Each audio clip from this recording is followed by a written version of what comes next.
Hello friends, welcome to my YouTube channel जिसका नाम है टैक्सेशन वर्ड। हमने जो आप लोगों के लिए कंपनी लॉ की सीरीज़ को शुरू किया है उसमें हम आज कवर करने वाले हैं टाइप्स ऑफ कंपनी। आज की इस वीडियो में मैंने 5 कंपनीज़ को कवर किया है। चलिए स्टार्ट करते हैं। सबसे पहले हम बात करते हैं प्राइवेट लिमिटेड कंपनी की। अब आपका पॉइंट 1 क्या निकल के आता है कि कितनी मिनिमम शेयर कैपिटल चाहिए एक प्राइवेट लिमिटेड कंपनी को इनकॉर्पोरेट करने के लिए। तो मैं आपको बता दूं कि कोई भी मिनिमम शेयर कैपिटल अब नहीं रिक्वायर्ड है प्राइवेट लिमिटेड कंपनी को इनकॉर्पोरेट करने के लिए। इससे पहले प्राइवेट लिमिटेड कंपनी को इनकॉर्पोरेट करने के लिए हमें मिनिमम 1 लाख शेयर कैपिटल की रिक्वायरमेंट थी। प्राइवेट लिमिटेड कंपनी के आर्टिकल ऑफ एसोसिएशन में 3 रेस्ट्रिक्शंस होती हैं। सबसे पहले कि वो अपने शेयर ट्रांसफ़र नहीं कर सकते, हालांकि डायरेक्टर दूसरे डायरेक्टर को अपने शेयर ट्रांसफ़र कर सकते हैं। दूसरी रेस्ट्रिक्शंस ये होती है कि प्राइवेट लिमिटेड कंपनी कभी भी पब्लिक ऑफर नहीं ला सकती। तीसरी रेस्ट्रिक्शन ये होती है कि maximum number of member private limited company के अंदर 200 होंगे। और जो आपको प्राइवेट लिमिटेड कंपनी इनकॉर्पोरेट करने के लिए मिनिमम 2 मेंबर्स की रिक्वायरमेंट होती है और डायरेक्टर के केस में आपको मिनिमम 2 डायरेक्टर चाहिए प्राइवेट लिमिटेड कंपनी इनकॉर्पोरेट करने के लिए। Public limited company. Public limited company is a company which is not a private limited company.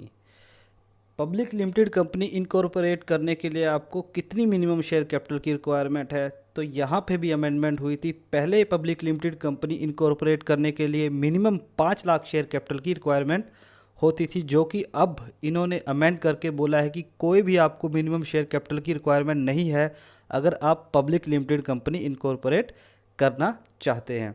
और आर्टिकल ऑफ एसोसिएशन में कोई भी रेस्ट्रिक्शन नहीं होती, जैसा कि मैंने आपको प्राइवेट लिमिटेड कंपनी के केस में बताया था। यहाँ पे आप अपने शेयर्स को ट्रांसफ़र भी कर सकते हैं, पब्लिक ऑफर भी ला सकती है पब्लिक लिमिटेड कंपनी। यहाँ पे कोई भी रेस्ट्रिक्शन नहीं है मैक्सिमम नंबर ऑफ मेंबर्स के लिए। Minimum number of members in case of public limited company 7 होंगे और minimum number of director in case of public limited company 3 होंगे।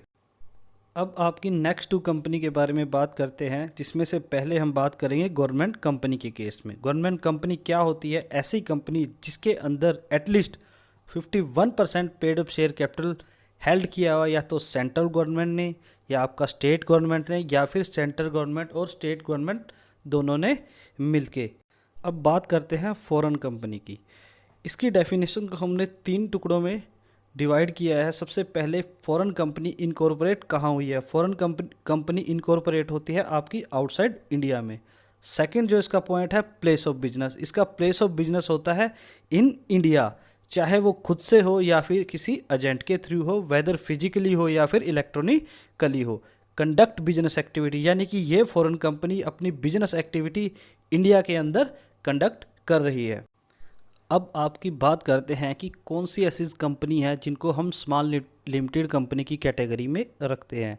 स्मॉल लिमिटेड कंपनी वो कंपनी होती है जिसकी maximum share capital previous financial year में 2 करोड़ या फिर उससे कम थी। ये लिमिट पहले 50 लाख हुआ करती थी, रिसेंटली इन्होंने इसको अमेंड करके 2 करोड़ कर दिया है।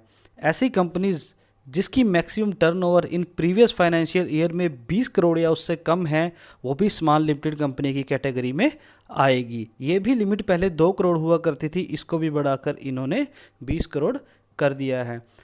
अब कुछ कंपनीज ऐसी हैं जिनको हम कभी भी स्मॉल लिमिटेड कंपनी की कैटेगरी में नहीं लाएंगे। Number 1 public limited company, number 2 section 8 company यानी कि आपकी NGO non profit organisation, holding और subsidiary company, fourth company governing by any special act.